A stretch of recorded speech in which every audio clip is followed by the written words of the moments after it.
By default, if you try to move an image when it's fully zoomed out, you're unable to. The only way to move it is to zoom in and drag, depending on where you want to work. So say I want to work on this corner right here. If I want to drag this corner to the center, I would have to zoom in as so.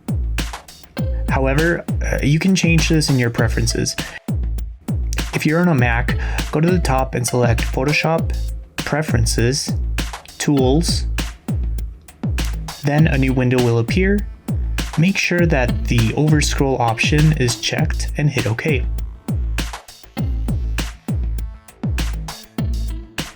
Once you do that, you'll be able to move your image across your workspace without needing to zoom in. This is a very simple trick. If you are trying to select a specific part of an image with the selection tool, it's sometimes a bit difficult to get it right the first time. Say, if I was not happy with this exact selection, instead of deselecting and restarting my selection again, without letting go of the selection, hold the spacebar and now you can move the selection around as so. My favorite tool that makes editing photos easier is the adjustments layer. This is a non-destructive way to edit photos and go back to the original as needed. If you go to this half circle in the layers panel, you'll get a drop-down menu with several different adjustments you can add as a separate layer.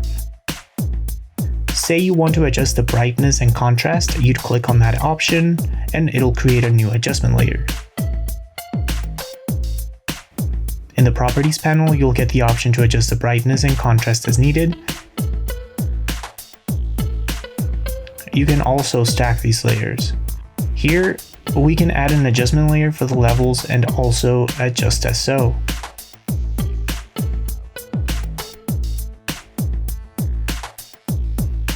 If you see here, we can turn the visibility off these layers and go back to our original image.